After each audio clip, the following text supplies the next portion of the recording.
meninggikan namamu, selalu menari memuliakanmu. Dibebaskan, dibangkitkan, hidup yang kau beri, dan kini hanya untukmu. Ku tak akan berhenti memuji, meninggikan namamu, selalu menari memuliakanmu. Dibebaskan, dibangkitkan, hidup yang kau beri, dan kini hanya untukmu. Hidup yang kau beri, dan kini hanya untukmu. Hidup yang kau beri, dan kini hanya untukmu.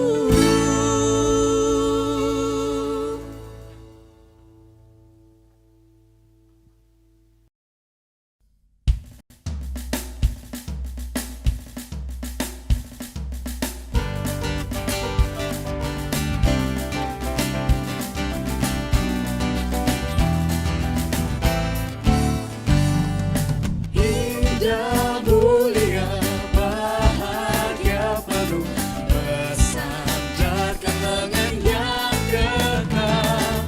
Damai dan berkat sungguh milikku, bersandarkan lengan yang kekal. Aman, aman dari bencana dan sesat.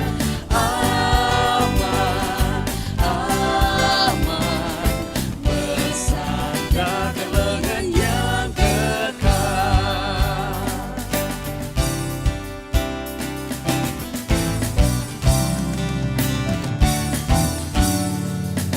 Oh, indah benar ikut jalannya, bersandarkan lengan yang kekal.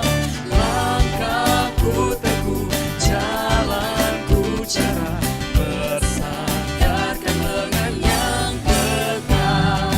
Aman, aman dari bencana dan sesat.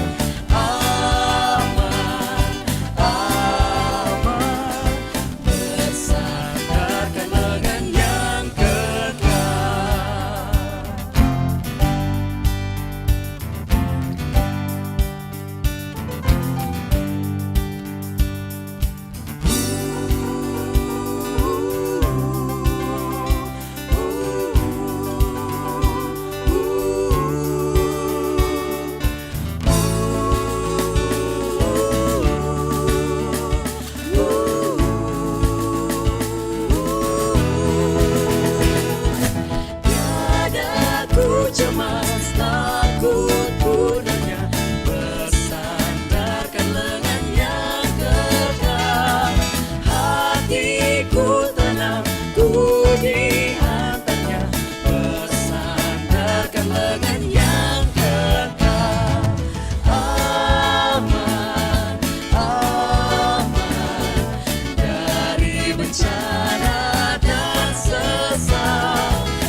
Shalom, selamat sore.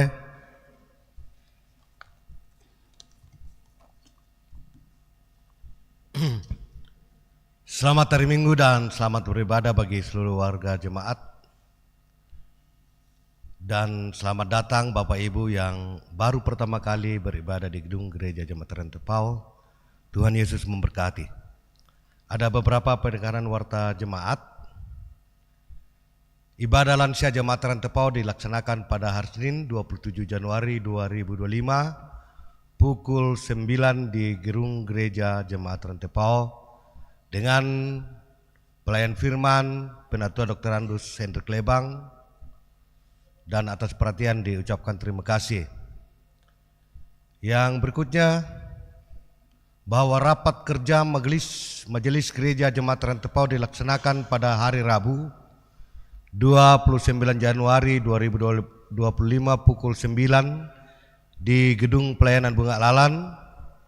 Karena itu diharapkan koordinator komisi dan OIG Jemaat Rantepau mempersiapkan laporan pelaksanaan program dan anggaran tahun 2024 dan rencana program tahun anggaran 2025. Atas perhatian diucapkan terima kasih.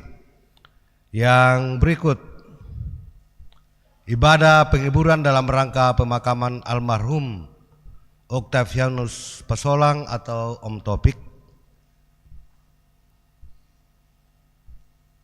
di Babun Labo dilaksanakan pada hari Senin 27 Januari pukul 5. Ibadah penghiburan dilayani oleh Majelis Gereja Jemaat Rantepau. Hari Selasa 28 Januari ibadah pemakaman. Segenap majelis gereja dan warga Jemaat Rantepau menyatakan rasa duka cita yang mendalam. Tuhan menghibur segenap keluarga yang ditinggalkan. Demikian penekanan warta jemaat. Selamat beribadah, Tuhan memberkati.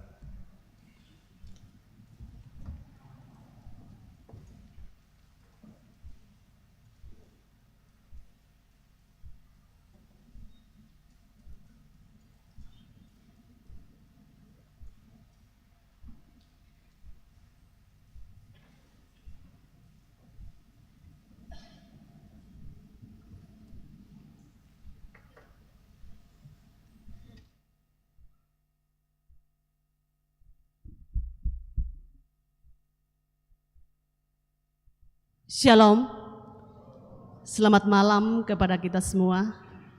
Kita patut bersyukur oleh karena kasih-Nya, pimpinan dan penyertaan Tuhan, sehingga kita boleh ada bersama-sama dalam rumah Tuhan pada saat ini. Selamat hari Minggu kepada kita semua. Segala kemuliaan bagi Tuhan yang dengan kuasa kasih-Nya memeliharakan kehidupan kita. Kuasa Roh-Nya juga yang menggerakkan kita datang berhimpun saat ini, mengalami perjumpaan dengan Dia. Dalam mengalami hadirat-Nya, hendaklah mata semua orang tertuju pada Yesus. Sebagaimana tema yang menuntun kita dalam ibadah ini, kita berdiri memuji dan menyembah Tuhan. Yesus, Kau sungguh baik.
Saudara-saudara yang kekasih dalam nama Tuhan, kita laksanakan ibadah hari dalam satu pengakuan pertolongan kita adalah dalam nama Tuhan yang menjadikan langit dan bumi.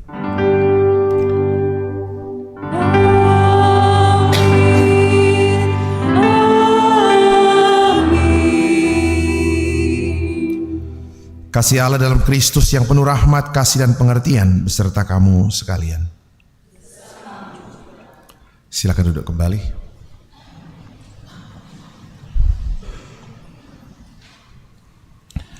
Saudara-saudara yang kekasih dalam nama Tuhan, mari kita datang mengaku dosa kita. Saudara-saudara, jika kita berkata bahwa kita tidak berdosa, maka kita menipu diri kita sendiri dan kebenaran tidak ada di dalam kita. Jika kita mengaku dosa kita, maka Ia adalah setia dan adil, sehingga Ia akan mengampuni segala dosa kita dan menyucikan kita dari segala kejahatan. Dengan meyakini kasih dan rahmat Tuhan, saudara-saudara, marilah dengan penuh kerendahan hati di hadapan Allah yang Maha Tahu, kita masing-masing mengakui dosa kita dalam suasana hening sejenak.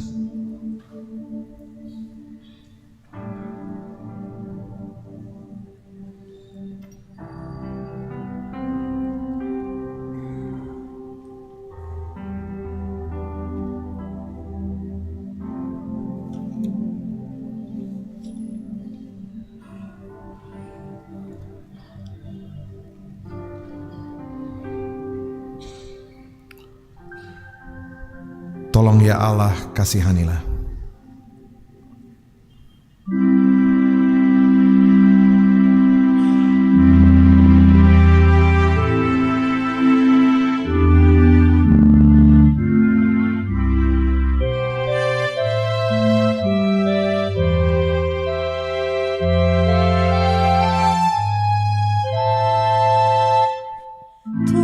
Tolong ya Allah, kasihanilah. Sungguh ku mohon kasih setiamu,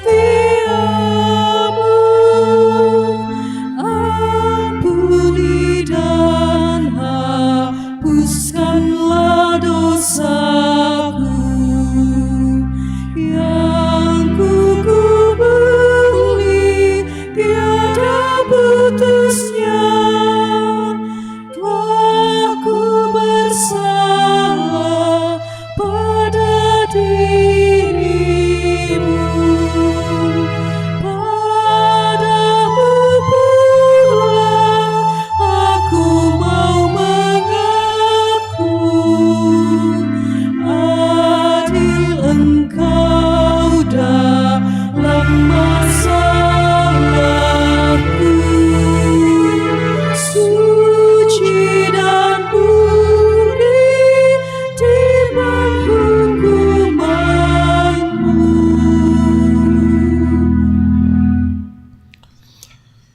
Saudara-saudara sekalian, bagi kita sekalian yang tunduk dalam penyesalan, berita anugerah dari Allah diteguhkan kembali. Sabda Tuhan demikian, Aku akan memberikan mereka hati yang lain dan roh yang baru di dalam batin mereka. Juga aku akan menjauhkan diri dari tubuh mereka hati yang keras dan memberikan mereka hati yang taat, supaya mereka hidup menurut segala ketetapanku dan peraturan-peraturanku dengan setia. Maka mereka akan menjadi umatku dan aku akan menjadi Allah mereka. Demikian berita anugerah dari Tuhan.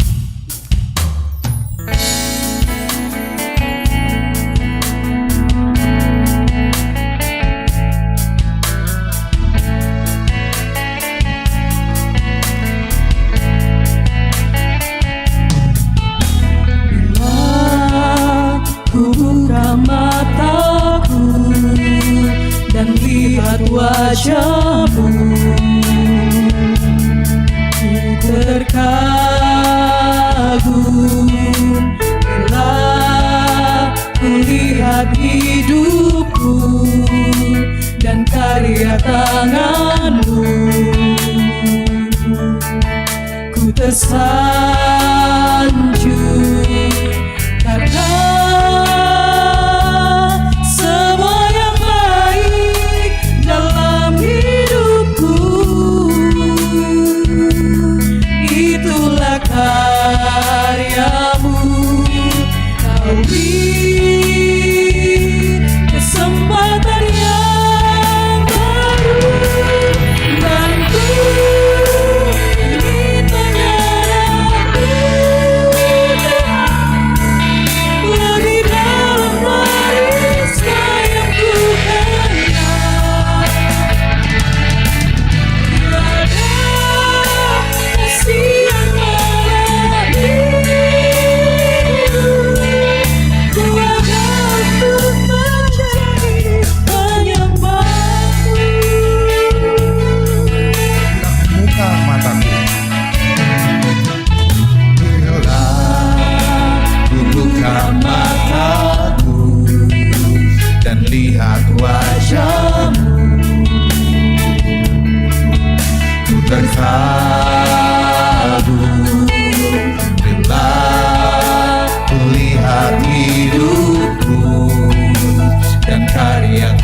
Saudara-saudara yang kekasih dalam Tuhan, sebagai orang sudah beroleh anugerah pengampunan dari Tuhan, dengarkanlah satu petunjuk hidup baru sabda Tuhan demikian. Allah telah menyusun tubuh kita begitu rupa, sehingga kepada anggota-anggota yang tidak mulia diberikan penghormatan khusus, supaya jangan terjadi perpecahan di dalam tubuh, tetapi supaya anggota-anggota yang berbeda itu saling memperhatikan. Demikian sabda Tuhan. Amin. Sidang jemaat kekasih Tuhan, pembacaan Mazmur 19 ayat 1 hingga ayat yang ke-15 yang biasanya kita baca secara berbalasan, tapi sekarang saya sendiri yang akan baca secara puitis. Lembaga Alkitab memberi judul Kemuliaan Tuhan dalam pekerjaan tangannya dan dalam Tauratnya. Langit menceritakan kemuliaan Allah dan cakrawala memberitakan pekerjaan tangannya. Hari meneruskan berita itu kepada hari dan malam menyampaikan pengetahuan itu kepada malam. Tidak ada berita dan tidak ada kata. Suara mereka tidak terdengar, tetapi gema mereka terpencar ke seluruh dunia dan perkataan mereka sampai ke ujung bumi. Ia memasang kemah di langit untuk matahari yang keluar bagaikan pengantin laki-laki yang keluar dari kamarnya, girang bagaikan pahlawan yang hendak melakukan perjalanannya. Dari ujung langit ia terbit dan ia beredar sampai ke ujung yang lain. Tidak ada yang terlindung dari panas sinarnya. Taurat Tuhan itu sempurna, menyegarkan jiwa. Peraturan Tuhan itu teguh, memberikan hikmat kepada orang yang tak berpengalaman. Titah Tuhan itu tepat, menyukakan hati.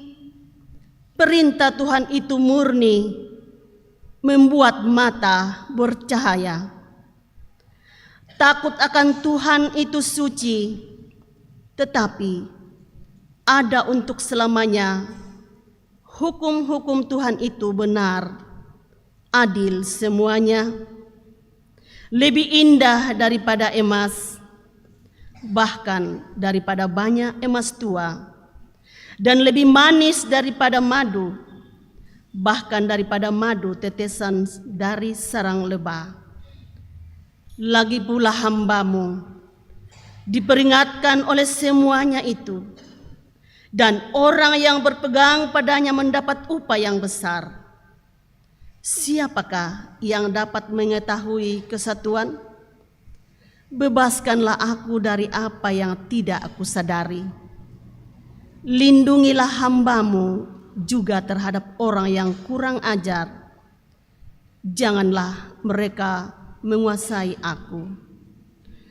Maka aku menjadi tak bercelah dan bebas dari pelanggaran besar. Mudah-mudahan Engkau berkenan akan ucapan mulutku dan renungan hatiku ya Tuhan, gunung batuku dan penebusku.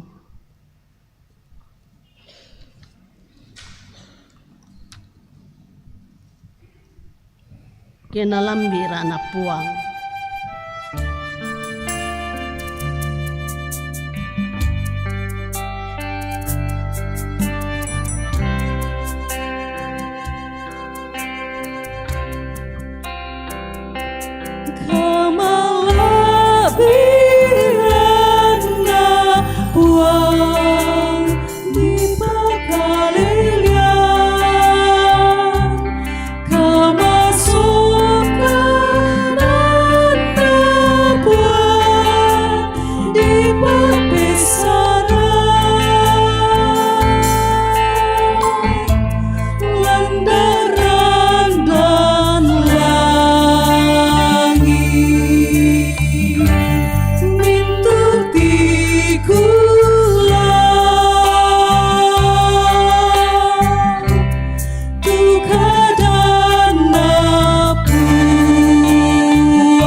sana puan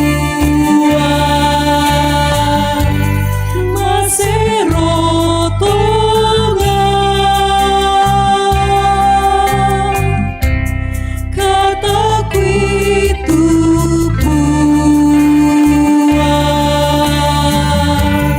ambi marampa.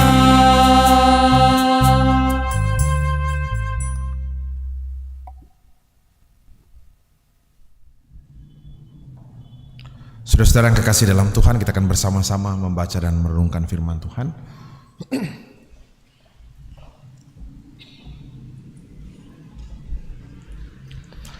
Sebelumnya mari kita tunduk kepala kita berdoa.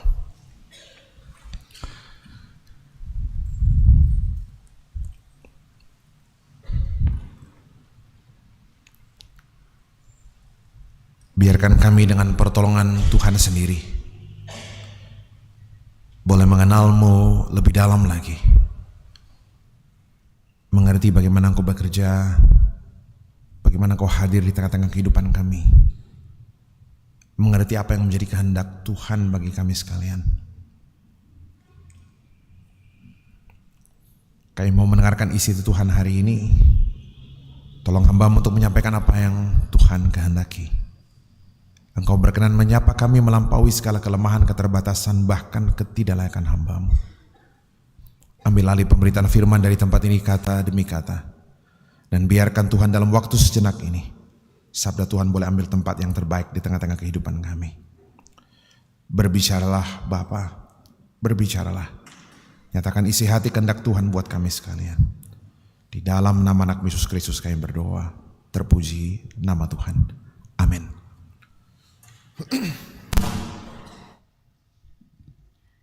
Jemaat Tuhan, bacaan kita yang pertama dari Nehemia pasal 8 ayat 1 sampai ayatnya yang ke-10. Nehemia pasal 8 ayat 1 sampai ayatnya yang ke-10.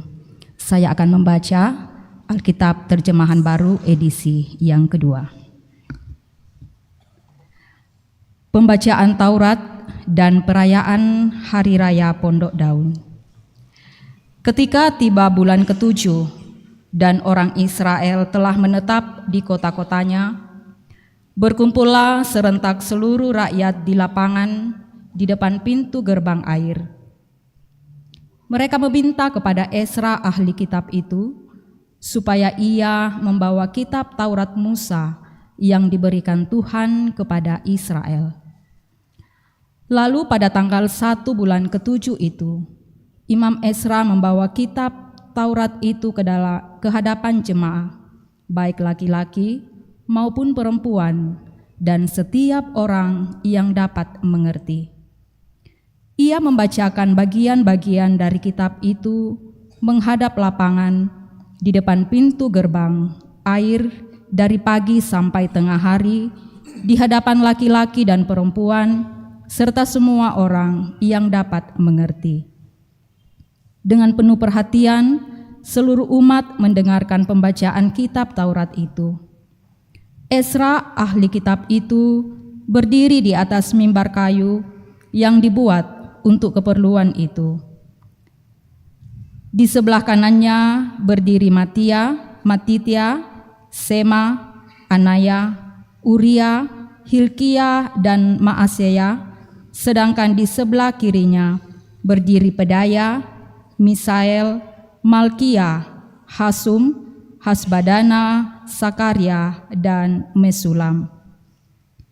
Esra membuka kitab itu di depan mata seluruh umat, karena ia berdiri lebih tinggi dari semua orang itu. Ketika ia membukanya, semua orang berdiri. Esra memuji Tuhan Allah yang Maha Besar, dan semua orang menyahut, "Amin, amin," sambil mengangkat tangan. Kemudian mereka berlutut dan sujud menyembah Tuhan dengan muka sampai ke tanah.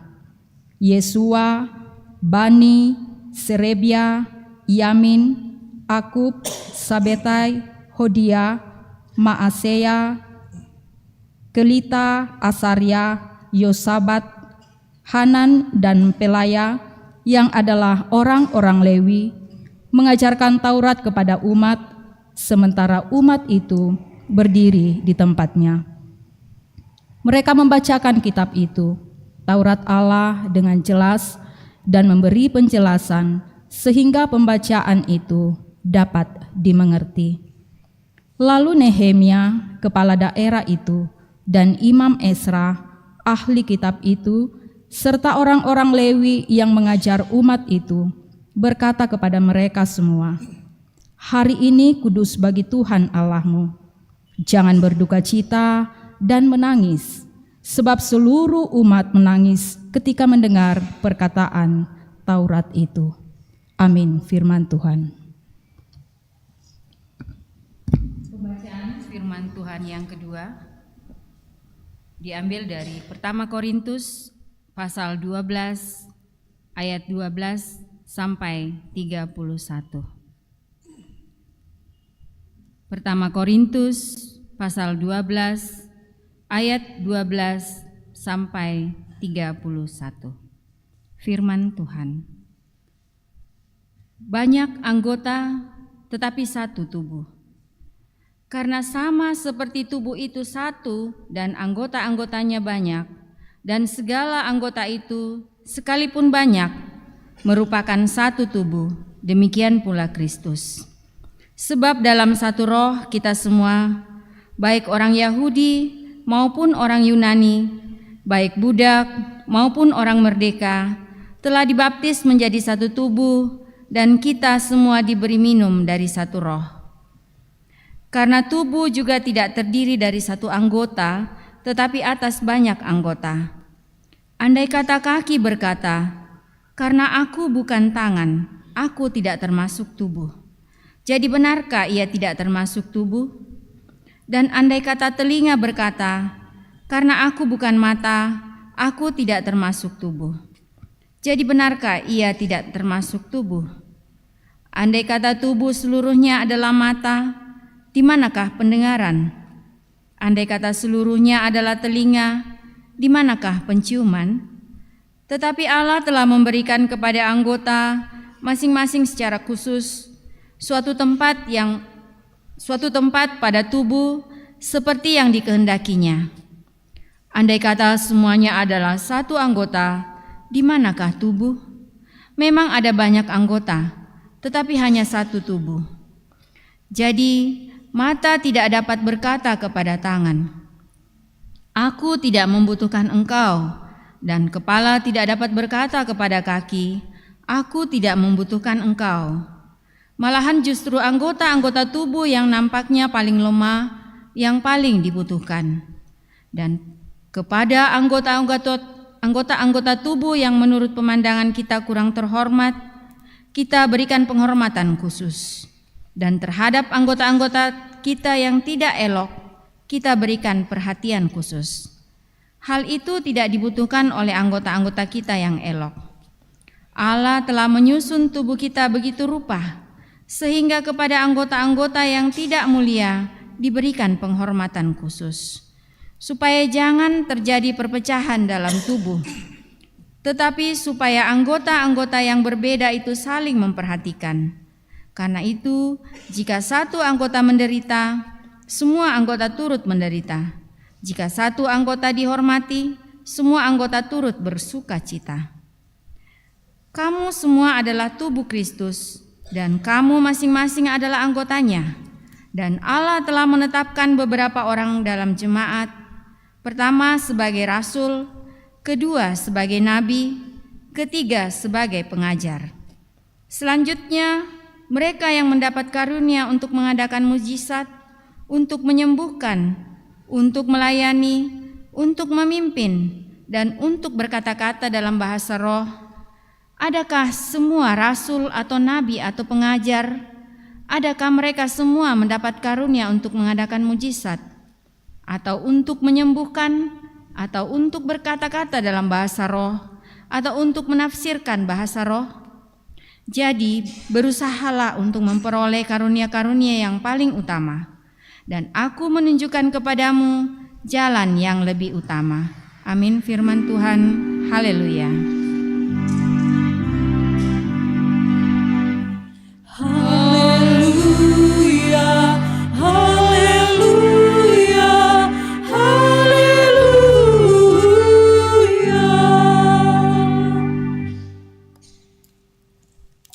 Saudara-saudara, kita bangkit berdiri. Bacaan Injil hari ini dari Injil Lukas pasal 4 ayat 14 sampai ayatnya yang ke-20. Injil Yohanes pasal 4 ayat 14 sampai ayatnya yang ke-20. Saya bacakan firman Tuhan, saudara-saudara. Dalam kuasa roh kembalilah Yesus ke Galilea, dan tersiarlah kabar tentang dia di seluruh daerah itu. Sementara itu ia mengajar di rumah-rumah ibadat di situ dan semua orang memuji dia. Ia datang ke Nazaret tempat ia dibesarkan, dan menurut kebiasaannya pada hari Sabat ia masuk ke rumah ibadat, lalu berdiri hendak membaca dari Alkitab. Kepadanya diberikan kitab Nabi Yesaya, dan setelah dibukanya ia menemukan nas di mana ada tertulis, Roh Tuhan ada padaku, oleh sebab ia telah mengurapi aku untuk menyampaikan kabar baik kepada orang-orang miskin, dan ia telah mengutus aku untuk memberitakan pembebasan kepada orang-orang tawanan dan penglihatan bagi orang-orang buta, untuk membebaskan orang-orang yang tertindas, untuk memberitakan tahun rahmat Tuhan telah datang.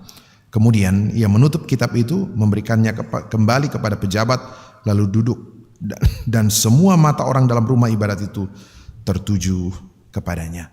Demikian Injil Yesus Kristus. Amin. Di hati kami Tuhan.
Saudara-saudara yang kekasih dalam Tuhan, itu bacaan yang boleh kita dengarkan bersama. Saya mau bertolak dari bahan Injil yang jadi bahan utama khotbah malam hari ini.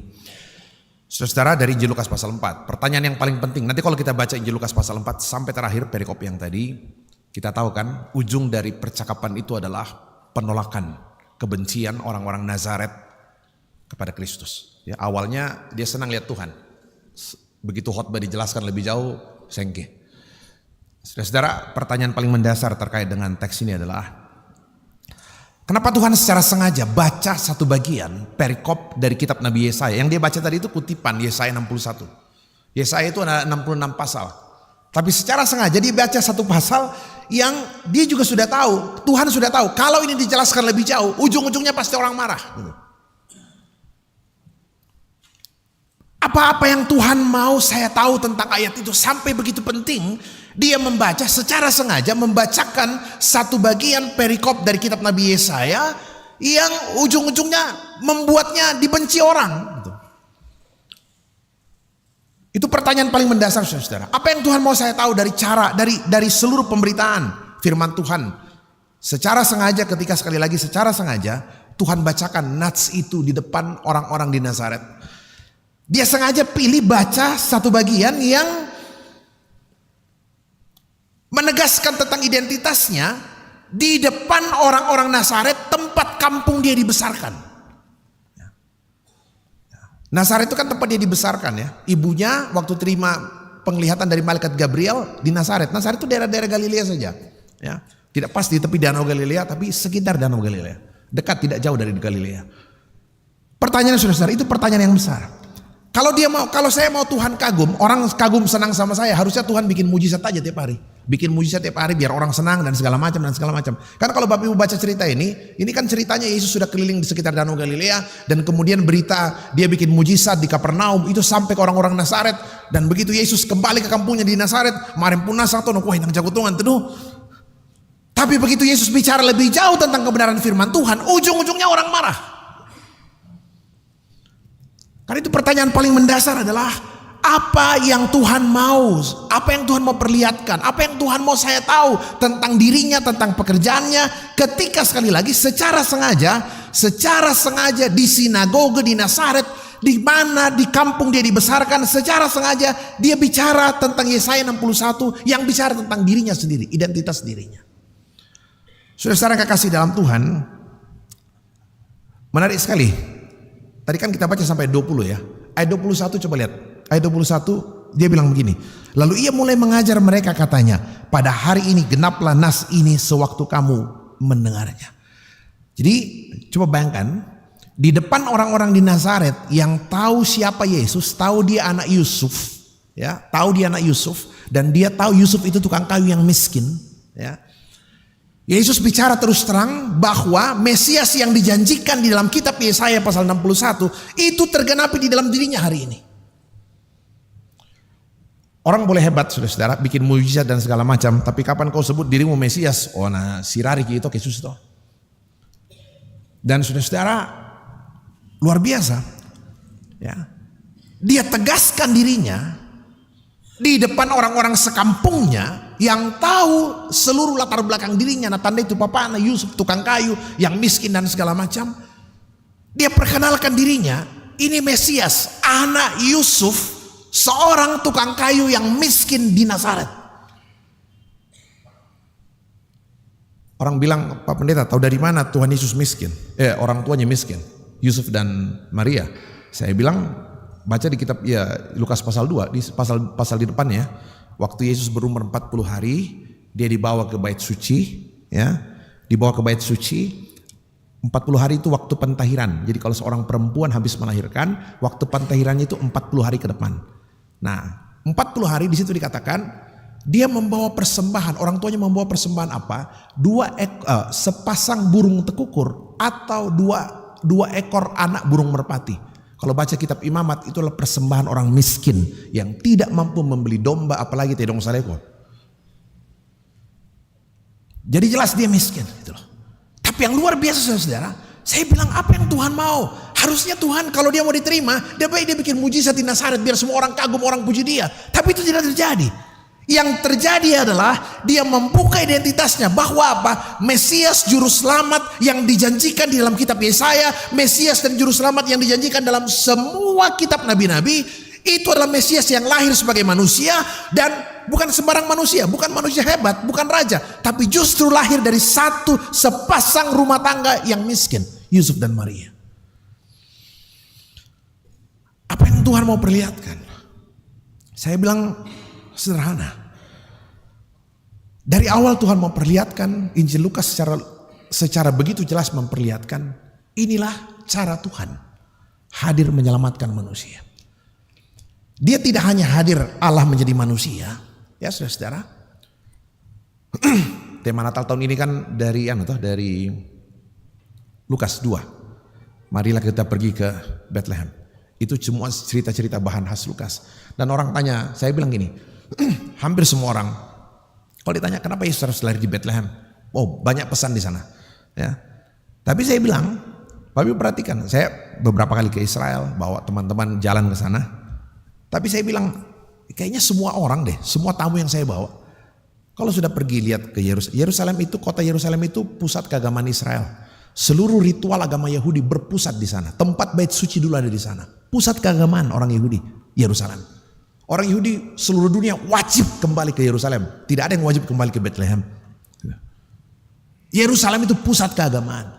Ya, orang kalau sudah lihat Yerusalem atau sudah pergi ke Galilea, Tiberias, lihat kota-kota yang sudah lebih megah itu, ya, lihat Nazaret, lihat Kana, ya, atau lihat hari ini lihat kota-kota modern di Israel, lihat Haifa, lihat Tel Aviv, kota-kota modern Israel, kemudian pergi ke Bethlehem, kampung yang kecil sekali.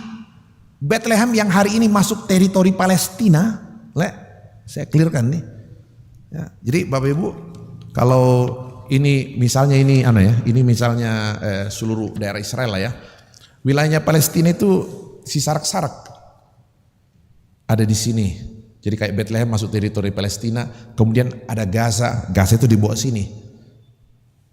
Terpisah dengan Bethlehem. Jadi kalau orang Palestina di Bethlehem mau pergi ke Gaza, dia harus keluar dulu dari Bethlehem, masuk wilayah Israel, mana tamu pola hijau wilayah singa. Seperti itu ya, bayangan kita saudara. Supaya saya jelaskan. Hampir semua orang kalau sudah lihat kota-kota hebat di Israel masuk ke Bethlehem, langsung orang bilang, Pak Pendeta. Jadi kalau kita ke sana, guide kami biasa orang Yahudi itu, orang Yahudi. Kalau mau masuk Bethlehem yang masuk wilayah Palestina, kita ganti tour guide. Cari guide yang orang Bethlehem, karena dia orang Yahudi nggak berani masuk ke sana. Saya jelaskan, hampir semua orang bilang, Pak Pendeta, kenapa Tuhan harus lahir di sini, di kampung yang kecil? Kalau Tuhan mau cepat terkenal, harusnya lahirnya di mana? Di Yerusalem. Kan kalau kayak kita mau jadi artis, kan lebih enak kalau lahir di Jakarta daripada lahir di Toraja, tuh susah terkenalnya. Itu persoalannya saudara. Dan saya bilang, kenapa harus lahir di Bethlehem? Saya bilang sederhana. Kalau mau melihat seluruh perjalanan hidup Yesus, seluruh karya penyelamatan Allah, mulai dari awal, mulai dari Yesus lahir, hidupnya sampai dia mati, Allah konsisten dengan satu cara, yaitu apa? Selalu hadir di tempat-tempat yang paling sepi dan penuh dengan penderitaan manusia. Tuhan konsisten dengan cara itu. Saya bilang gini saudara-saudara, Tuhan itu Tuhan, dia Tuhan, dia bisa bikin apa saja. Dia mau selamatkan kita sambil main karaoke, bisa juga. Dia mau selamatkan kita sambil duduk-duduk makan papiyong, bisa juga. Tapi dia tidak mau lakukan itu. Dia pilih memulai karya penyelamatannya dengan cara apa? Dengan Allah menjadi manusia. Bapak Ibu Saudara, Allah jadi manusia saja udah membingungkan. Mana ada cerita Allah jadi manusia? Tidak ada satupun agama yang mengajarkan Allah jadi manusia. Allah jadi manusia tidak masuk akal. Dan kalau Bapak Ibu cek aja hari ini ya, Tuhan Yesus tuh bikin sekian banyak mujizat di Israel. Cek aja hari ini, berapa persen orang Kristen di Israel? 3%, 3-4%, kecil sekali. Kenapa? Allah menjadi manusia itu tidak masuk akal, sama sekali tidak masuk akal. Tapi yang luar biasa, Tuhan gak peduli dengan akal manusia. Yang Tuhan mau lakukan adalah apa yang terbaik, terbenar menurut pandangannya sendiri. Kalau Tuhan mau selamat, Tuhan mau gampang dikenal, tidak ada penolakan, harusnya dia bikin mujizat saja. Tapi kan Bapak Ibu ingat dalam Lukas 11 ayat 29 kan, orang minta tanda. Tuhan bilang, angkatan yang jahat ini minta tanda, selalu minta mujizat. Tuhan bilang apa? Tidak akan diberikan kepada kalian tanda selain tanda Nabi Yunus. Nabi Yunus apa? Kematian, 3 hari dalam perut ikan, 3 hari dalam kematian. Tidak ada tanda yang lain. Nah saudara-saudara, jadi coba lihat, kenapa cara ini? Saya bilang sederhana. Allah Yesus mau menegaskan secara gamblang tentang identitasnya. Karya tidak ada yang perlu disembunyikan. Orang mau terima, puji Tuhan. Orang tidak mau terima, urusannya itu. Tapi Tuhan mau jelaskan dengan sangat jelas tentang apa? Tentang identitasnya, tentang bagaimana dia hadir menyelamatkan manusia. Saya bilang saudara-saudara, cerita Allah jadi manusia itu tidak masuk akal. Di mana ada cerita Allah jadi manusia? Tidak ada. Tapi Bapak coba bayangkan ya, sudah cerita Allah jadi manusia tidak masuk akal. Dia lahir dari mana? Di mana? Di kota yang paling kecil, Bethlehem. Di Bethlehem di mana? Di rumah sakit atau di hotel? Tidak, di kandang domba. Jadi coba bayangkan, mulai dari Allah jadi manusia, lahir, semua menderita. Setelah dia lahir, apakah hidup sebagai anak orang kaya? Tidak, miskin. Bahkan sampai apa? Bukan hanya hidupnya miskin, sampai matinya, akhir hidupnya pun menderita. Dan Tuhan konsisten pada cara itu. Bayangkan ya, disalib, dia mati disalib. Saya bilang kita ini sejahat-jahatnya kita mati juga di rumah sakit. Di samping istri, suami, anak, bidan, dokter dan segala macam. Tuhan mati dengan cara disalib. Salib itu apa? Salib itu bentuk kematian yang paling terkutuk. Tidak semua penjahat mati disalib. Hanya penjahat yang paling jahat yang disalib. Salib itu apa? Digantung di antara langit dan bumi. Artinya apa? Ditolak di atas, ditolak di bawah. Nggak jelas tempatnya di mana. Kita mati di rumah sakit di antara keluarga. Yesus mati di antara siapa? Penjahat. Jadi coba bayangkan, saya bilang luar biasa konsistennya Tuhan mulai dari awal. Selalu menempatkan dirinya pada posisi itu. Dia konsisten memulai seluruh karya penyelamatannya dengan berada pada posisi manusia yang sangat berdosa. Orang tanyakan, saya pernah sampaikan berapa kali, Pak Alfred, kalau dia Tuhan, kenapa dia teriak-teriak di kayu salib, Eloi, Eloi, lama sabachthani? Kalau memang dia Tuhan, ngapain harus teriak-teriak di kayu salib, Eloi, Eloi, lama sabachthani? Saya bilang, bos, jangan kau cuma baca satu ayat, baca seluruh Injil. Saya bilang, kalau kau baca seluruh Injil, keempat Injil dalam Alkitab, Yesus selalu panggil Allah itu dengan Bapa, selalu dengan Bapa. Sapaan favoritnya Bapa. Bahkan kita pun diminta menyapa Allah itu dengan Bapa. Bukan hanya dia, kita pun diminta sapa Allah dengan Bapa. Ada doa Bapa kami kan? Yaitu selalu dengan Bapa. Hanya sekali saja dia memanggil Bapanya itu dengan Allah, sekali saja, yaitu pada saat apa? Pada saat dia berada di kayu salib. Kenapa? Sebab ketika dia berada di kayu salib, dia sedang menempatkan dirinya pada posisi manusia yang terkutuk dan terpisah dari Allah. Dan itu yang orang gak terima. Ketika Allah Juru Selamat berada pada posisi manusia yang berdosa. Saya bilang, Bapak Ibu, coba perhatikan dalam Injil ya. Sebelum cerita ini, Yesus dibaptis. Ya. Bapak Ibu coba ingat, kapan pertama kali proklamasi suara dari sorga muncul? This is my beloved son. Ini anak yang kukasihi. Ya tonga moete itu anak gue. Kapan itu diucapkan pertama kali oleh Bapa dari sorga? Pada peristiwa apa? Baptisan. Kenapa dengan baptisan? Kenapa tidak diucapkan pada saat Yesus lagi bikin mujizat? Bikin mujizat membuat 5 roti dan 2 ikan untuk kasih makan 5.000 orang. Kemudian muncul suara dari sorga Tirto, jakotongan te anak gue to mau teh bisa makan dia tahu Buddha. Taya panitia na bisa makan dia tahu Buddha. Coba bayangkan tuh. Kenapa nggak pakai momentum itu untuk mengucapkan proklamasi dari sorga? Tidak. Proklamasi dari sorga muncul pada saat apa? Tidak pada saat Yesus kasih bangun Lazarus dari kematian, kemudian muncul suara dari sorga Tiro mito inang jakotongan te anak gue pemilik tomate. Tidak. Proklamasi ini anakku yang kasih muncul pada saat apa? Peristiwa baptisan. Ada apa dengan baptisan? Bapak Ibu ingat, Yesus dibaptis oleh Yohanes Pembaptis. Apa arti baptisan Yohanes Pembaptis? Nanti baca Injil Lukas, baca kitab Kisah Para Rasul. Baptisan Yohanes adalah baptisan pertobatan. Baptisan Yohanes adalah baptisan pertobatan. Orang kalau merasa diri berdosa, dia mau mengaku, dia datang dibaptis. Jadi orang tanya, Pak Pendeta, kalau begitu Tuhan Yesus berdosa? Saya bilang tidak, dia tidak berdosa. Lalu kenapa dia dibaptis? Saya bilang sederhana. Yesus dibaptis oleh Yohanes Pembaptis dengan baptisan pertobatan. Bapak Ibu bisa bayangkan. Pada saat dia dibaptis, bayangkan Pak Mito, dia berkumpul bersama-sama, berdiri dan berbaris bersama-sama dengan semua orang berdosa yang mau bertobat. Jadi saya bilang apa? Baptisan itu tempat di mana Tuhan memperlihatkan bahwa dia bersedia menempatkan dirinya pada posisi manusia yang terkutuk dan terpisah dari Allah. Gak apa-apa, kasih aja. Itu saudara-saudara. Tuhan konsisten dengan cara itu sejak dari awal. Ya. Karena itu saya bilang gini. Apa yang Tuhan mau sampaikan? Dari awal Tuhan mau perjelaskan. Tuhan tuh seperti ini. Orang mau dengar, puji Tuhan. Orang tidak mau dengar, ya terserah. Saya nggak tahu kalau Bapak Ibu nonton nih. Beberapa hari kemarin tuh 3 hari 4 hari lalu lah. Seorang bishop perempuan, ya, bishop dari gereja episkopal di Washington.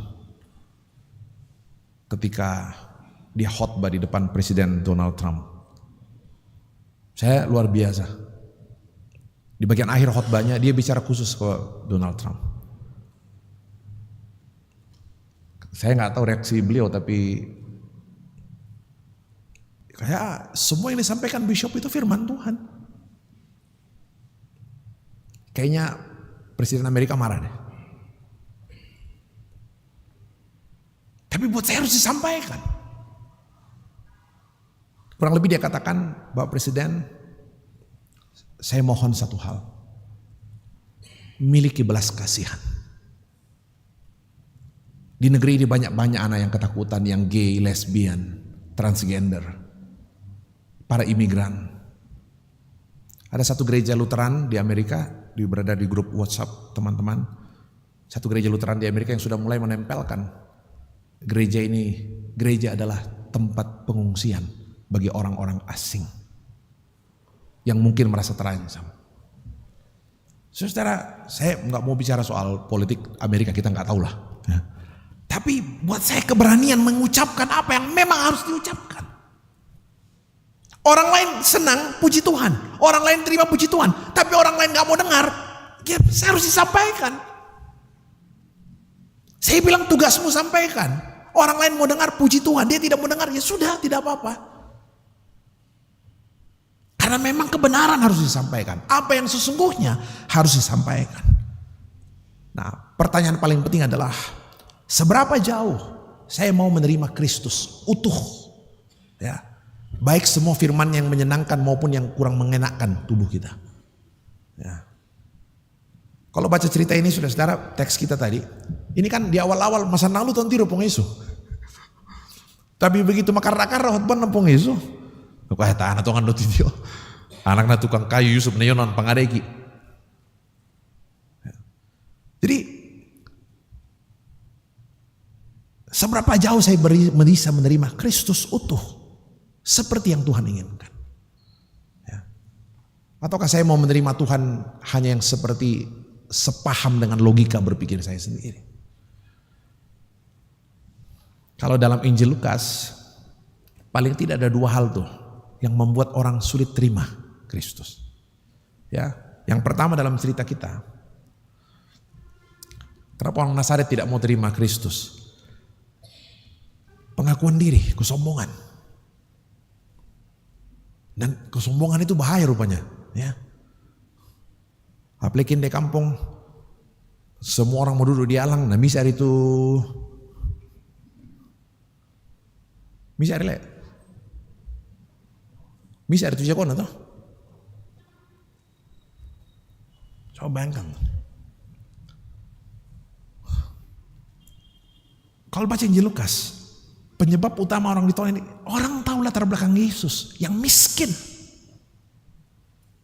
Dan orang, waduh, masa ya ditandai tumbeana. Coba bayangkan. Iri hati, keangkuhan. Sulit menerima orang lain lebih baik dari dirinya. Kalau Alkitab itu perlihatkan kepada kita contoh orang yang hancur karena iri hati. Siapa itu? Yang parah sekali iri hatinya. Termasuk iri hati ke orang yang bantuin dia. Bayangkan tuh. Siapa itu? Saul. Raja Saul kan?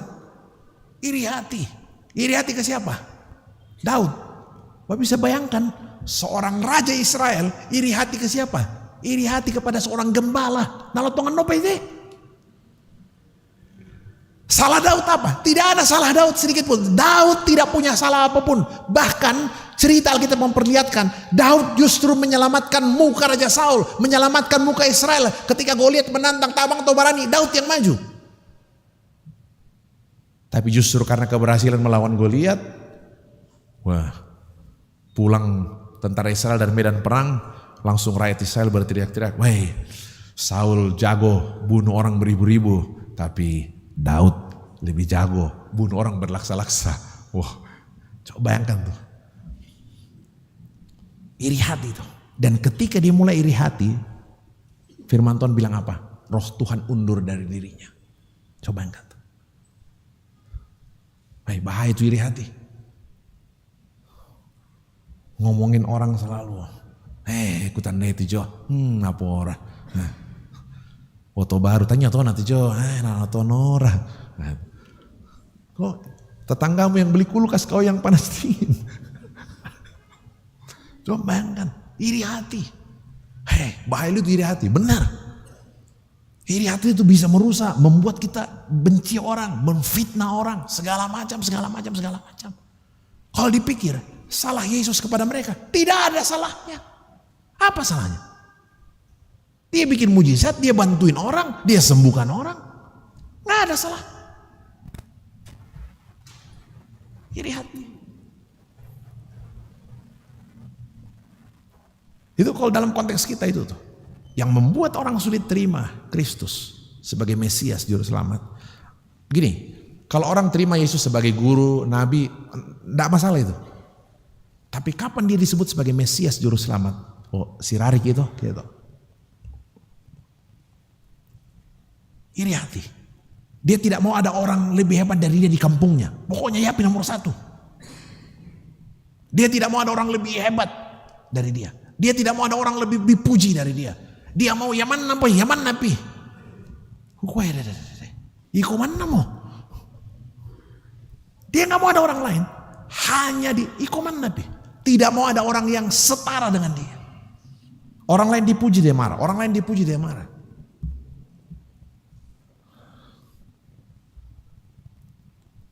Itu saya bisa bilang ke teman-teman pendeta, teman-teman kan pelayan lah. Pelayan yang hebat tuh kalau dia bisa hasilkan pelayan yang lebih hebat dari dia. Tapi kalau kau tidak mau ada orang lain lebih hebat dari dirimu, ya susah. Nah, saudara-saudara itu iri hati. Yang kedua dalam Injil Lukas, apa yang buat orang sulit menerima Kristus utuh? Yang paling menonjol dalam Injil Lukas apa? Materi. Materi. Ya kan? Ingat orang muda yang kaya, serius limon turu pong isu anak atongan, serius limon endaka pong isu teh. Guru, apa yang harus kuperbuat supaya kuperoleh hidup yang kekal? Apa tongan aku pokok teh? Hormati orang tuamu, mangkah. Kemarin meninggal sekutunan tedong, mangkah. Apalagi jangan membunuh, jangan bisa. Mangkah nasang. Apa kata tulis? Misa apa? Satu lagi yang kurang. Apa itu? Jual hartamu, bagikan kepada orang miskin. Apa jawabnya? Wah tak ya toh. Lamun sana turu pong isu supaya Indonesia nak bagi-bagi sing kuno. Materi menghalangi dia mengikut Tuhan. Coba bayangkan saudara. Itu yang terjadi.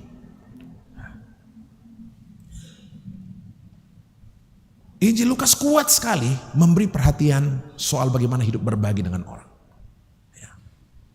Bagaimana hidup berbelas kasihan dengan orang lain. Nah, saudara-saudara yang kekasihi dalam Tuhan, satu yang bagian terakhir. Tuhan bicara soal identitasnya dengan tegas. Dan bukan hanya identitasnya, satu yang luar biasa adalah dia bicara tentang apa yang dia kerjakan. Di bagian-bagian awal, saya bacakan saudara-saudara. Ya. Roh Tuhan ada padaku, oleh sebab ia telah mengurapi aku untuk menyampaikan kabar baik kepada orang-orang miskin. Itu sebabnya berita kabar baik sukacita pertama kali tentang kelahiran Juru Selamat tidak disampaikan kepada pendeta, tidak disampaikan kepada gubernur, bupati, presiden, tapi justru pertama kali disampaikan kepada siapa? Gembala. Siapa gembala? Orang yang paling marginal, orang yang paling terpinggirkan. Menurut beberapa tradisi, beberapa literatur, ya, gembala itu orang yang tidak diperhitungkan kesaksiannya. Namun sang pulau atau makar ke pengadilan ke gembala, tani reken. Nah, yang luar biasa, Tuhan percayakan berita sukacita itu justru kepada orang-orang yang tidak dipercaya kesaksiannya. Bayangkan tuh. Wih, saya nggak tahu bagaimana cara Tuhan gitu loh bekerja, menyampaikan berita kabar baik kepada orang-orang miskin. Ia telah mengutus aku memberitakan pembebasan kepada orang-orang tawanan, penglihatan bagi orang-orang buta, membebaskan orang yang tertindas, untuk memberitakan tahun rahmat Tuhan telah datang. Kabar baik bagi orang miskin, gembala. Makanya saya bilang Bapak Ibu, kan tema Natal kita tuh, mari kita pergi Bethlehem, kata kepada gembala. Saya bilang coba lihat tuh gembala itu ya. Coba lihat gembala itu Bapak Ibu. Mereka gembala pergi ketemu Tuhan di kandang domba dan tidak dapat apa-apa, pulang tetap seperti biasa. Tidak dapat uang jalan, tidak dapat apalagi, tidak dapat pak piong, tidak dapat apapun. Mereka pergi gembala, pulang tetap gembala. Tapi pulang sukacita. Mereka pergi gembala tidak pulang jadi kepala dinas. Kalau mereka pergi gembala pulang jadi kepala dinas, cocok toh. Tapi ini pergi gembala pulang gembala. Pergi miskin pulang tetap miskin. Pulang ketemu Tuhan isi dompet tetap sama. Nanti gembala pulang ke rumahnya, kalau rumahnya bocor tetap bocor rumahnya. Kredit kompornya belum selesai tetap sama, tidak ada. Nanti dia pulang ke rumah istrinya juga sama, tidak. Atau ada orang pulang Natal istrinya berubah? Kan tidak ada. Semua sama. Tidak ada secara lahiriah, tidak ada yang berubah dalam diri gembala. Tidak ada yang berubah. Tidak ada pertambahan kekayaan, pertambahan isi dompet, pertambahan makanan, tidak ada. Datang pakai sendal jepit, pulang pakai sendal jepit, tidak ada yang berubah. Tapi satu yang luar biasa, mereka kembali dengan sukacita. Kenapa? Sebab mereka melihat bagaimana Mesias hadir di tengah-tengah orang yang tertindas dan miskin. Dan Tuhan mau saya lihat itu. Ini Bapak Ibu Saudara, saya bilang Alkitab perlihatkan sering kali murid-murid suka memikirkan yang lain. Berbeda dengan yang dipikirkan Tuhan. Ya. Ketika orang sibuk mengumpulkan untuk diri sendiri, Yesus selalu mau berbagi dengan orang. Ya.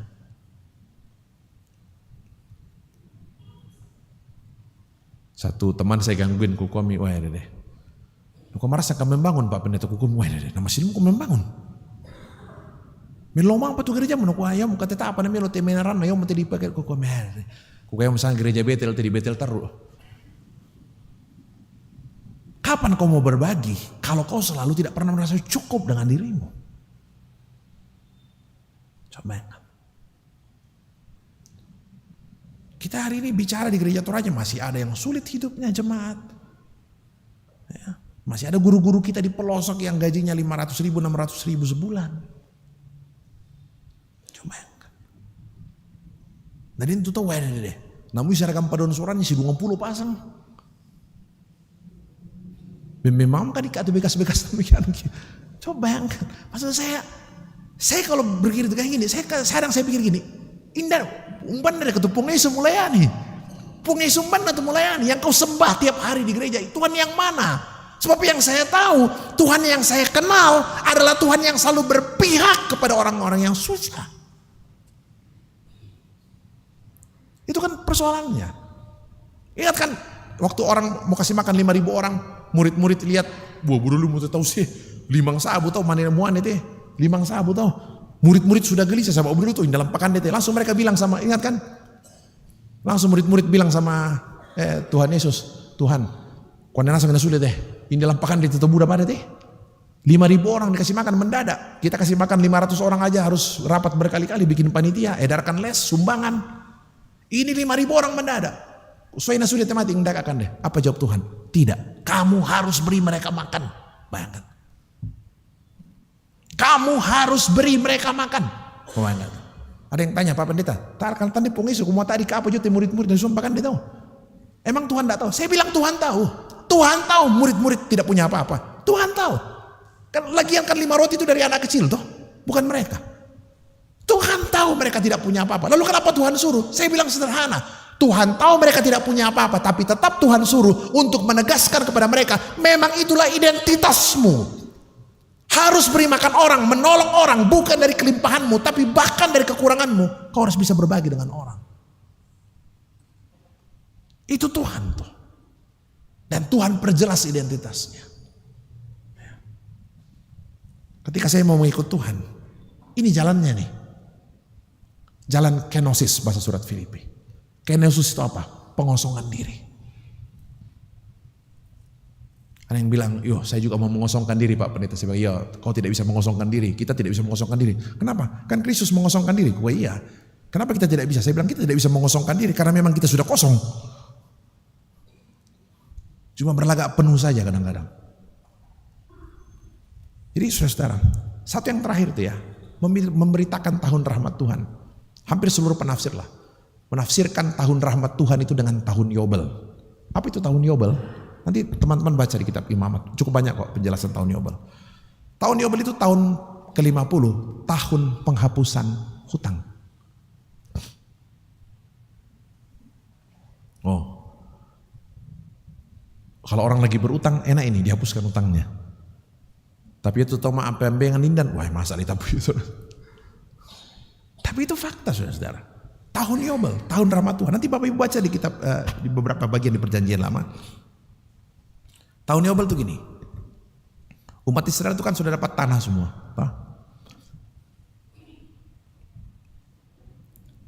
Tanah pusaka.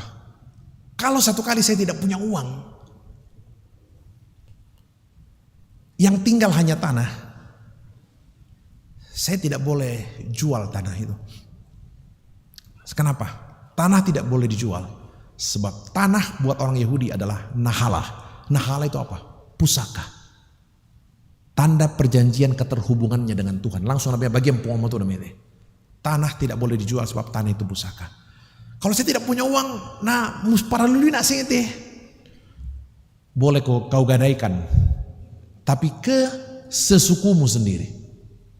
Ke keluargamu sendiri. Boleh digadaikan. Boleh digadaikan. Nanti kau tebus kembali.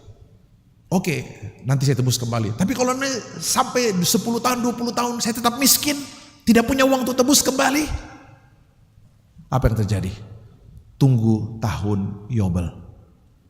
Ketika tahun Yobel tiba, semua sawah-sawah itu dikembalikan ke pemilik asli. Apa yang Tuhan mau ajarkan? Sistem ekonomi yang menurut saya luar biasa. Orang tidak boleh kehilangan akses terhadap sumber ekonominya, pendapatannya. Coba bayangkan, orang tanya pas sama saya, Pak Pendeta Umar itu sistem ekonomi Kristen. Saya yang baca kok di kitab itu, betul menarik sekali itu. Tuhan mau menjamin setiap orang punya akses terhadap sumber-sumber kehidupan. Itu tahun Yobel, tahun rahmat Tuhan. Tuhan mau hutang-hutang orang dihapuskan. Ya. Budar kata mengindal kok kamu. Sudah dihapuskan nanti itu. Yang lagi ngutang, wah senang, wah cocok 7 pandita. Saudara, itu Kristus tuh. Nah hari ini kita bersyukur saudara-saudara boleh terus menikmati kebaikan Tuhan. Dan tema hari itu mata yang tertuju kepada Yesus. Dan saya katakan saya harus tertuju kepada Yesus bukan hanya karena semua hal-hal baik yang dia ucapkan. Tapi ketika bahkan hal-hal yang mungkin membebani saya belum sejalan, hidup saya belum sejalan dengan Tuhan. Saya harus belajar menerima seluruh keberadaan Kristus utuh. Semua perintahnya, semua perkataannya. Saya terima dengan penuh sukacita. Selamat hari Minggu saudara-saudara, Tuhan menolong. Tuhan memberkati kita sekalian. Kita masuk dalam saat teduh sejenak.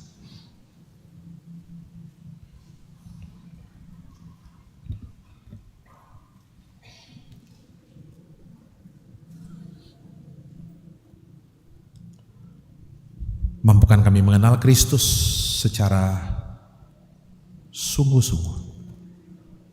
Kami mengerti bagaimana Engkau hadir dan bekerja dalam kehidupan kami.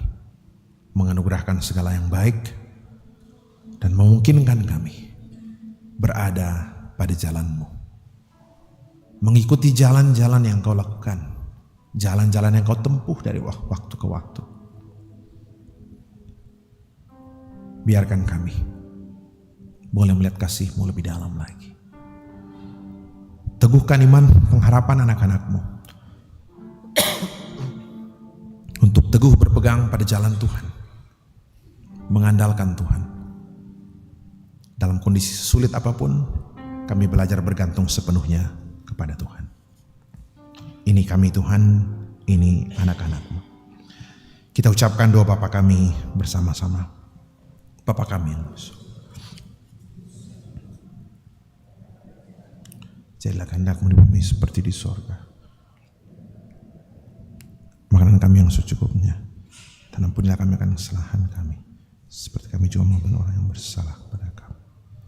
Jangan dalam pencobaan, tapi lepaskan kami daripada yang jahat, karena Engkau yang punya kerajaan dan kuasa dan kemuliaan sampai selama-lamanya.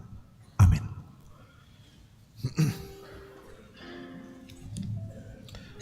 Jemaat Tuhan, mari kita bangkit berdiri.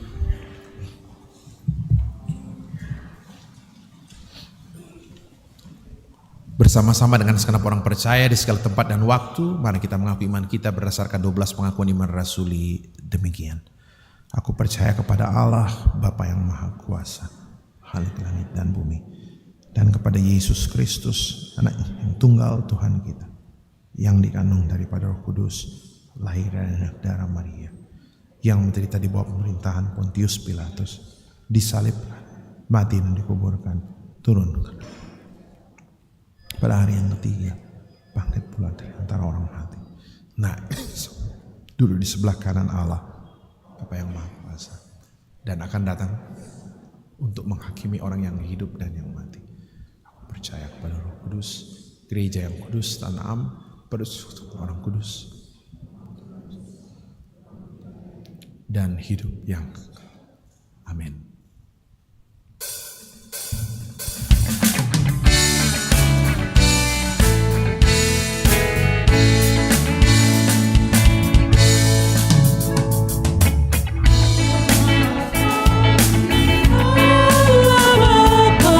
Hormat bagi anaknya, hormat bagi Roh penghibur ketiganya yang esa. Haleluya, haleluya, ketiganya yang esa.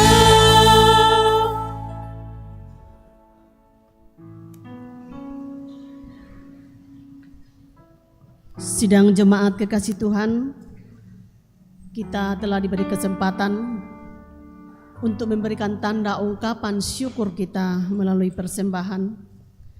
Firman Tuhan mengatakan dari Mazmur 19 ayat 2 dan 3, langit menceritakan kemuliaan Allah dan cakrawala menceritakan pekerjaan tangannya. Hari meneruskan berita itu kepada hari, dan malam menyampaikan pengetahuan itu kepada malam. Kubawa kepadamu, oh Tuhan, persembahanku ini, ku ingin Engkau menerima.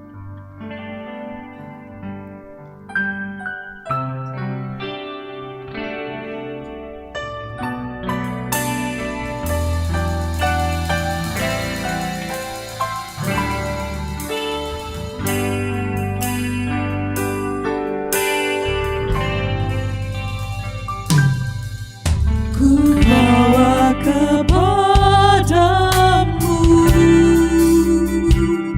oh Tuhan, persembahanku ini. Ku ingin Engkau menerima korban syukurku melalui pujian. Takkan pernah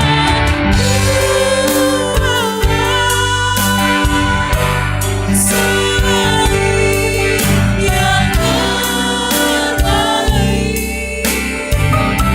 yang harumkan sejati di hadapan Engkau, Yesusku terimalah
Persilakan solo dari Ibu Heli.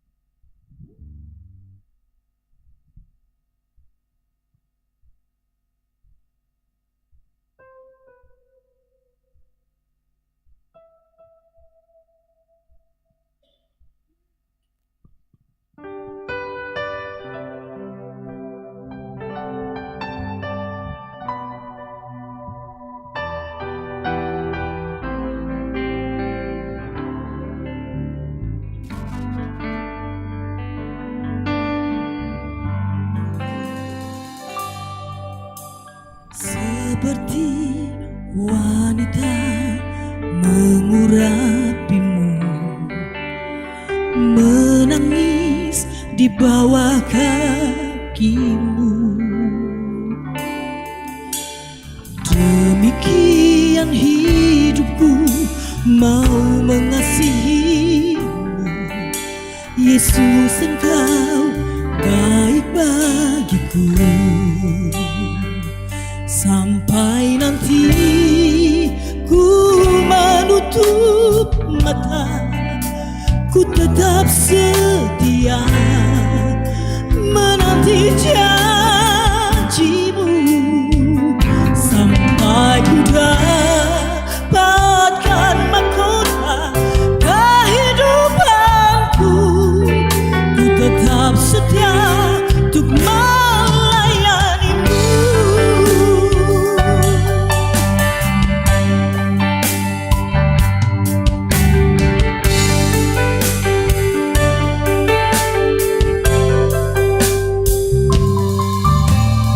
Seperti wanita mengurapimu, demikian di bawah kakimu.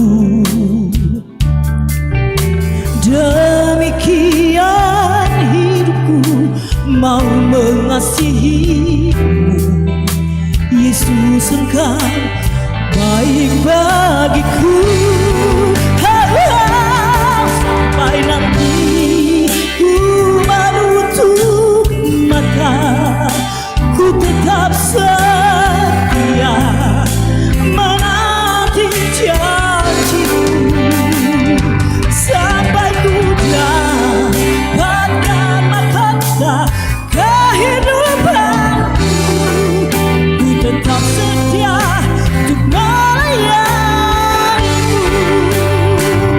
Sampai nanti ku menutup mata, ku tetap setia menanti janjimu. Sampai ku dapatkan mahkota kehidupanku, ku tetap setia untuk melayanimu.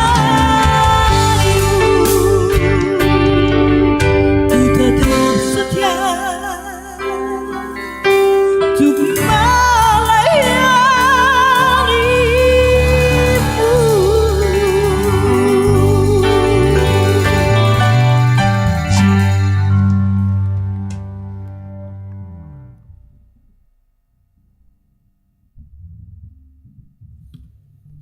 Terima kasih pujiannya, Tuhan dimuliakan.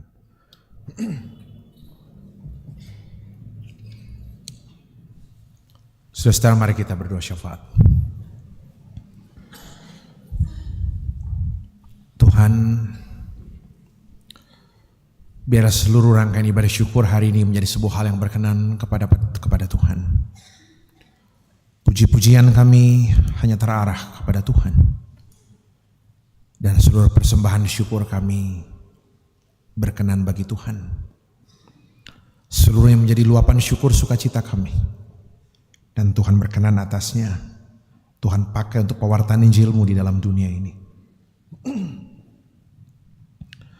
Teruskan penyertaan pemeliharaan-Mu untuk kehidupan kami, Tuhan. Untuk bangsa dan negeri kami.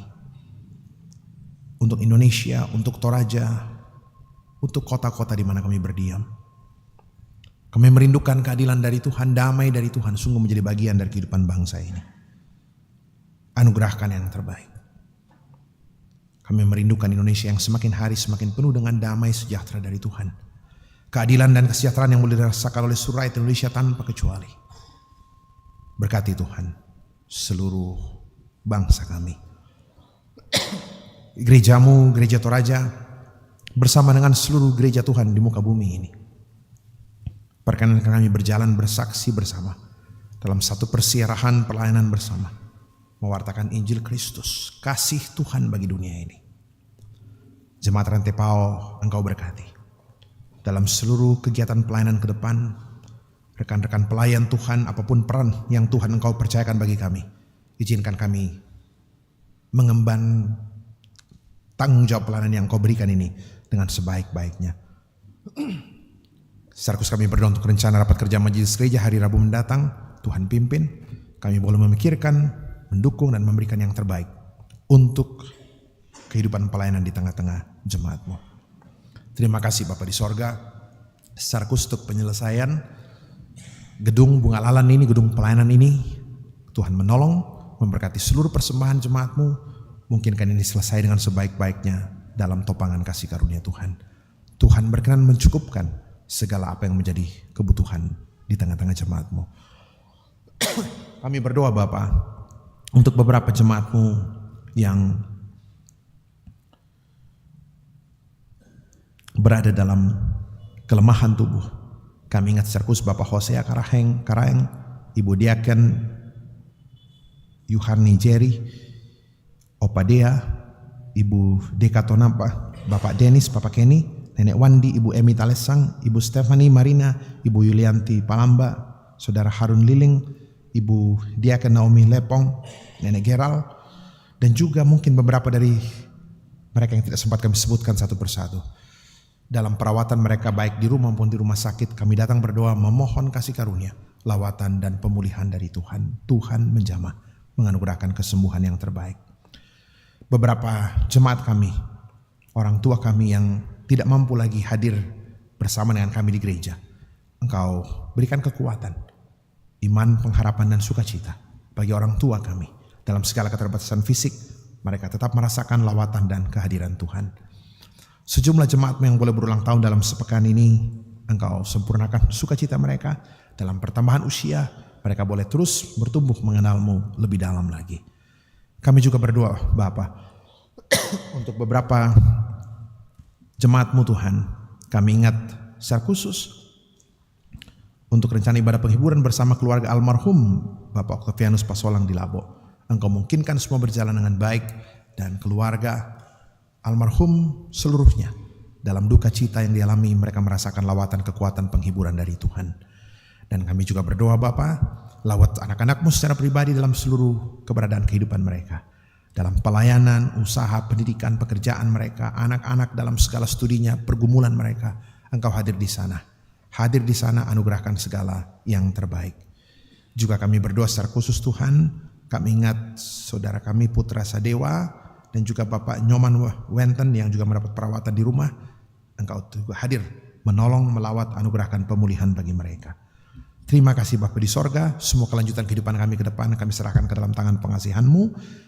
Rencana kegiatan pelayanan dalam seminggu ke depan ini Tuhan berkati, semua berjalan dengan sebaik-baiknya.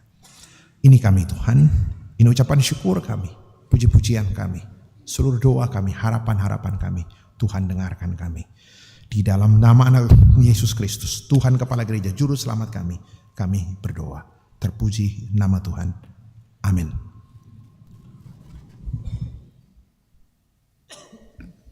Sidang jemaat saya undang berdiri.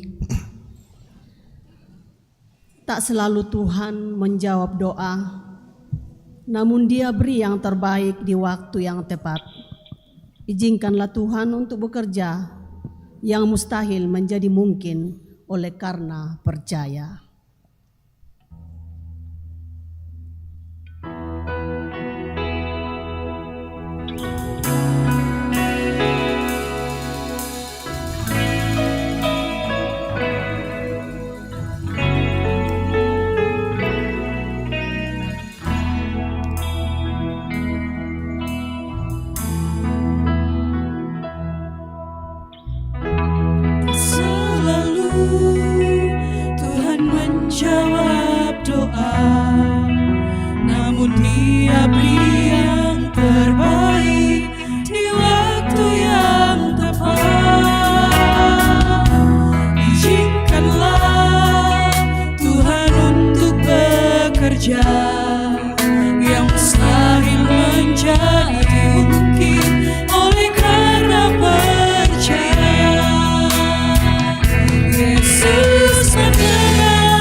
Saudara-saudara yang kekasih, pergilah, jalanilah hidupmu dengan mata yang tertuju kepada Kristus, sehingga karunia Roh Kudus dalam dirimu berguna bagi semua.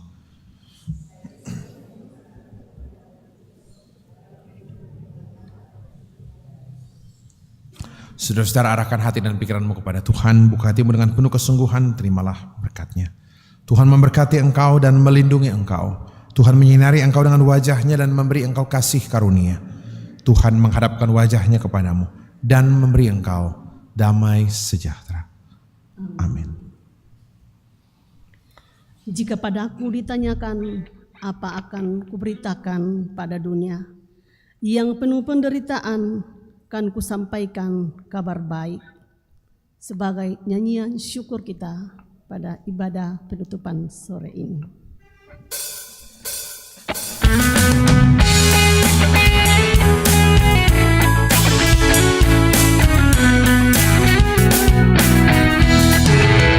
Jika padaku ditanyakan, apa akan kuberitakan pada dunia yang penuh penderitaan?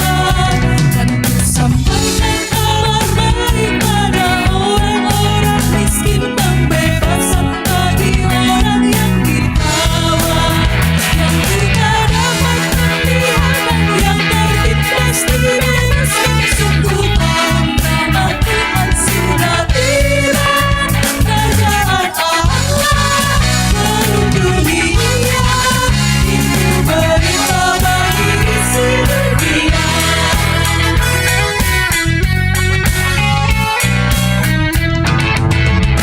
Jika padaku ditanyakan, apa akan kusampaikan pada dunia yang penuh dengan cobaan?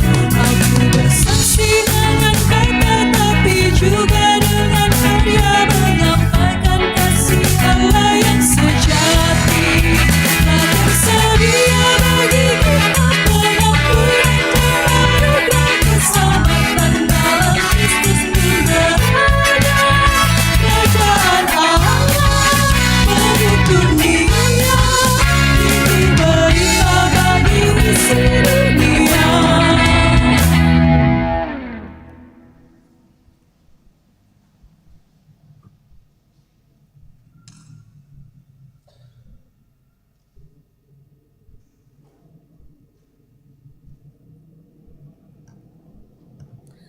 Segenap majelis gereja menyampaikan selamat hari Minggu kepada kita semua. Tuhan Yesus memberkati. Disampaikan jika ada Bapak Ibu yang kehilangan kunci motor, ada sama kami. Jika ada sidang jemaat yang kehilangan kunci motor, silakan diambil di kunci story.